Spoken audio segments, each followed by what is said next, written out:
Hey everybody, welcome back to BobkeTV. Well, yes, it's time for the Super Bowl of Belgian cycling, the Ronde van Vlaanderen. It's Ronde time. And this is like the Stanley Cup, the NBA Finals, the World Series, and the Super Bowl all wrapped up in one giant, juicy cycling enchilada. This is the biggest day of racing in Flanders, in Belgium, and perhaps the hardest of all the classics to finish. And when you win, you are a legend for life. You gain the respect of your peers and, of course, the fans. What makes it so hard is that local knowledge is key, and it takes a few years to learn. When the peloton is going 400 miles an hour down a wide 4-lane road for no reason, hundreds of miles from the finish line, and you don't know why, you'll know why suddenly when you take a right or left turn and are confronted with one of the cobbled bergs that cover the Flemish Ardennes. And the battle for position in the Tour of Flanders is like nothing you've ever seen in your life. So you fight for position again and again and again throughout the whole day. 280 plus kilometers of racing. There's flat sections of cobbles also, and it makes the Ronde van Vlaanderen one of the greatest bike races in the world. And I cannot wait to see it unfold this weekend. Let's get to my favorites. Defending champ, Alexander Kristoff, not to be discounted, but doesn't seem to be on the same form that he had going into the race last year. He did get a stage win at 3 Days of De Panne recently, so that will be good for his morale. But I give him an outside shot at best to repeat as champion of the Tour of Flanders. Peter Sagan, flying. Maybe the most talented bike racer we've ever seen. Maybe the most gifted bike handler. Maybe the most in tune with the machine. It's difficult to see where the man leaves off and the bicycle takes over. It's an absolute joy to watch Peter Sagan win. But he might still be celebrating from winning Ghent-Wevelgem just last weekend. So if he's still hungry for more, definitely a favorite. Fabian Cancellara. Fabulous Fabian Spartacus Cancellara in his last season. Spoke with the management at the Trek Segafredo team. They've never seen him more focused in all these years. He is a definite favorite. Good form, demolished the field in Strade Bianche in Italy in the early season, won a time trial, which he hasn't done for a while against the other top time trialists in Tirreno Adriatico.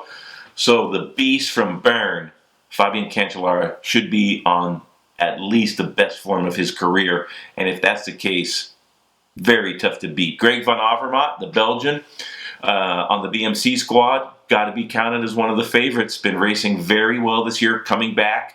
Had a little bit of a stomach bug before Ghent-Wevelgem and at E3 Harelbeke. So it'll be yet to be determined if he's recovered from that enough to handle the rigors of the race. It's a very long race. You want to be at your absolute best, not just on the day, but for a number of days leading up to it. So Greg van Avermaet, if he is back to his best, one of the pre-race favorites. Sepp van Marke from Lotto Jumbo, powerful rider. Not quite there recently in the classics, but certainly capable of winning one of the monuments. And it could be his weekend. Watch for Sepp van Marke to be competitive.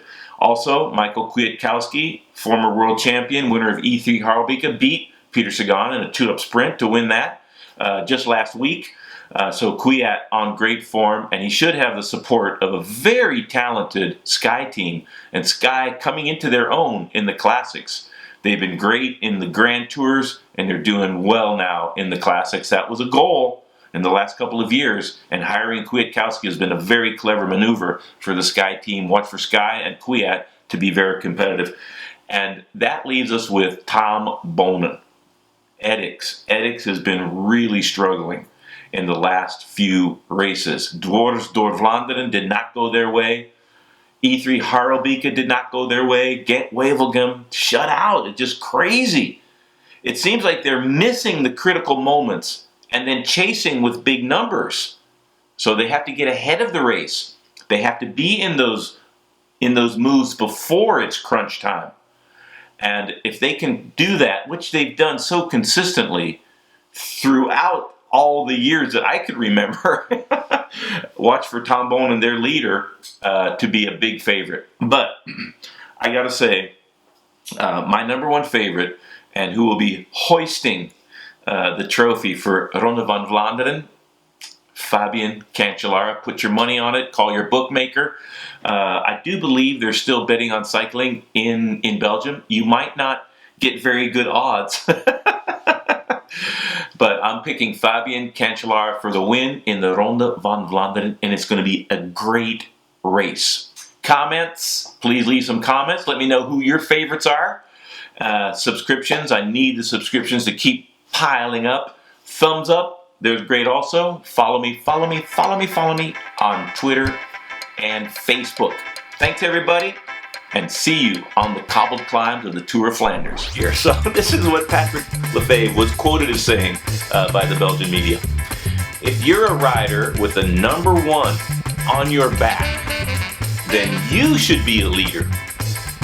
I didn't see leaders. I only saw cowards. Ow, yowzer.